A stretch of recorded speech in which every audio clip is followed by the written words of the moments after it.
Bismillahirrahmanirrahim.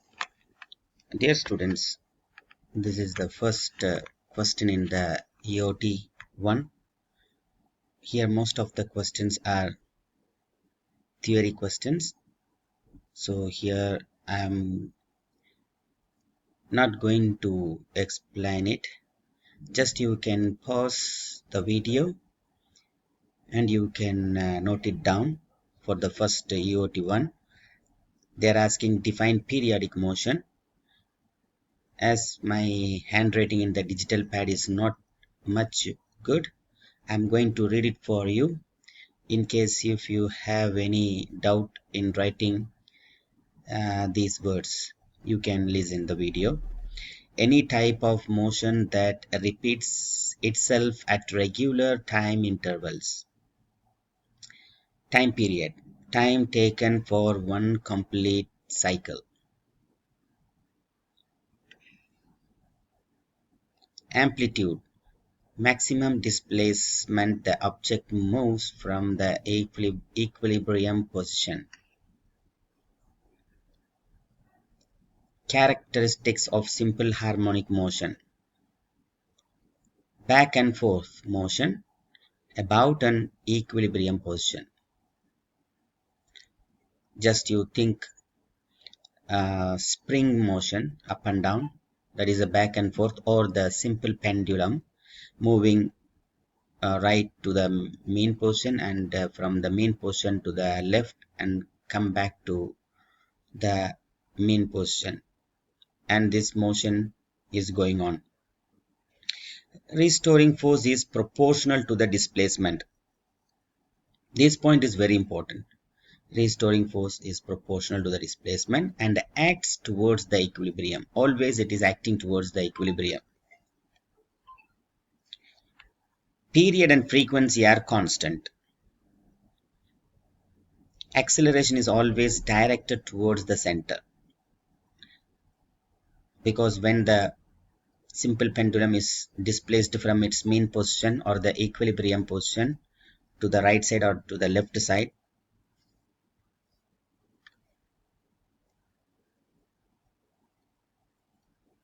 now it is displaced here, and if you leave the simple pendulum, it is ready to accelerate towards the mean position, equilibrium position. Okay, that's what they say. Acceleration is always directed towards the center. And total energy is constant. Total energy, another name is mechanical energy.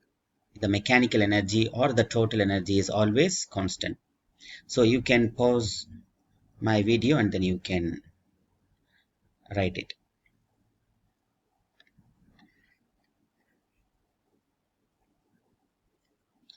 So 1, 2, you can pause and write.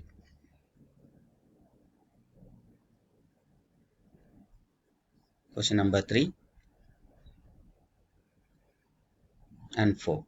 Characteristics of simple harmonic motion.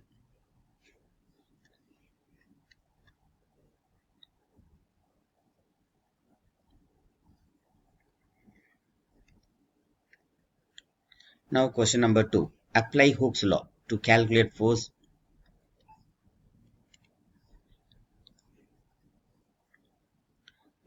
Force exerted by a spring, the spring constant, or the distance by which a spring is stretched or compressed. So here is the formula. K is equal to minus F over X. What is K? Spring constant. F, spring force. X, how far spring stretch or compress from equilibrium. The spring force is 0. F 0, that is Fs. Fs means spring is 0 if the spring is at a rest position or equilibrium position or a mean position. Okay, at this time the spring force is 0. The minus sign, the negative sign, means the force opposes the displacement. Okay, it pulls back towards equilibrium. So whenever you pull a spring downwards, it is ready to pull the mass back to the equilibrium by the spring. So that's what we indicate or mention the negative sign.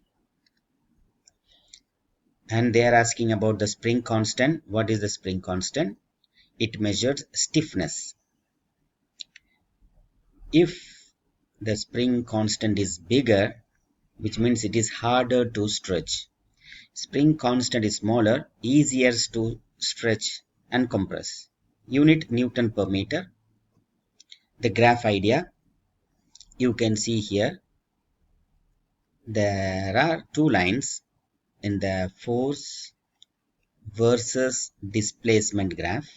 There are two lines, one is steeper, the another line is flatter. So the steeper means the slope is the greatest and it will have the larger k, which means harder to extend and stretch the graph line 1 because it is steeper. They will ask this kind of question. Okay, they draw here fx and they give 1 2 3 lines. Which is easy spring? Spring number 3 is easy spring. Why? Because it is easier to extend. Small force is enough to extend. You can pause the video and you can write it down. The direction rule is important and it is easier. If you pull the spring out, the spring force pulls inward because the spring force is always on. It is always on if it is compressed or stretched. The spring force pull the spring back to the equilibrium.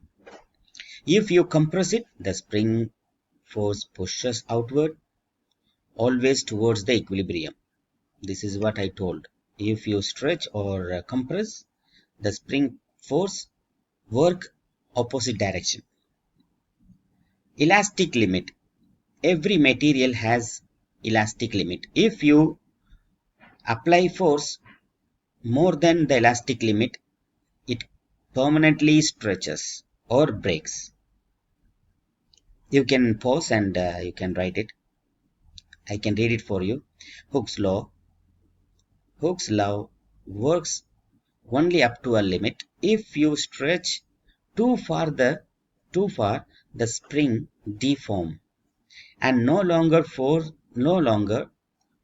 is proportional to the displacement. You can pause and you can write it. Then we have a real spring and ideal spring. Many metal coil, COIL, coil spring behave like Hooke's law. That is elastic spring that you see in your lab. The metal, the silver color, right? The metal coil spring, like this. You see it in your lab. This one, it obeys Hooke's law. Something, example, rubber band, do not follow Hooke's law over a wide range. They will ask why. Because the extension is not directly proportional to the applied force. Not proportional. Next, energy. Spring stores elastic potential energy if you compress or if you stretch. You can pause and you can copy it down. Do you know the formula? U is the elastic potential energy, half k x square, and k is the spring constant. And a quick everyday summary. Hooke's law, spring force is equal to stiffness into displacement. Stiffness denotes the spring constant k, displacement denotes the distance, the x, directed back to the rest position or the equilibrium position. Whenever you stretch or compress, it will direct towards the equilibrium position, and it is valid while the spring stays elastic. It has a limit, elastic limit. If you apply any force above the elastic limit, the spring deforms or breaks and no longer proportional to the force is no longer proportional to the extension if it exceeds the elastic limit. You can pause and copy. And as a example problem from the book,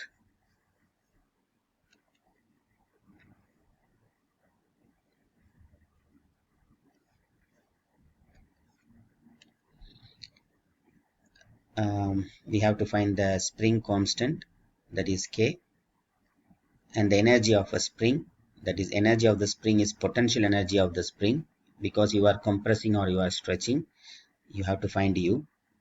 So U has half kx square. Here the K is not given, so first we have to find K from the Hooke's law. The formula for Hooke's law minus F over X, and here a spring stretches by 18 centimeter. So 18 centimeter is changed to meter, so divide it by 100 and you can apply it in the formula X, and F is minus 56 Newton, because the F is the spring force. Spring force always opposes the extension, so you can write here minus 56. So minus minus cancelled, it is positive. Then your answer is 310 Newton per meter. Now we have the value for K. You can apply this value in the spring potential energy, elastic potential energy, or the spring energy, half kx square. K 310, x is given 18 centimeter, we changed it into the meter. So you apply it here and don't forget to put the square and you multiply. Your answer is 5 joules. A spring has spring constant 56 Newton per meter. Spring constant K is given. How far will a block? How far means the distance x we have to find, question mark, and weighing 80 Newton. The weight is equal to force. Weight is equal to force, downward force. So we write the formula F over X, the force 18, spring constant 56, and X. Using shift solve, you find 3.1 meter. You can copy. You can pause the video and then copy it. Next question. Apply the law of conservation of energy. What is law of conservation of energy? Energy cannot be created or be destroyed, but can change from one form to another form. Mechanical energy is always constant. So total mechanical energy is constant. What is total mechanical energy? It is the addition of Ke, kinetic energy, Pe, potential energy. K is kinetic energy, U is the potential energy. The formula for K, half m v square, it is related to mass and velocity or speed. Half kx square for the spring energy. K is the spring constant, x is the stretch or compress, the displacement from the equilibrium position. And here at maximum displacement, velocity is equal to 0, so all energy is elastic potential energy. So I have drawn the picture for the reference. You can see here equilibrium is not compressed or stretched. Now I am compressing it, so it is moving away from the equilibrium to the left side. And spring number 3, the figure number 3, I am pulling it to the right, so it is moving away from the equilibrium to the right side.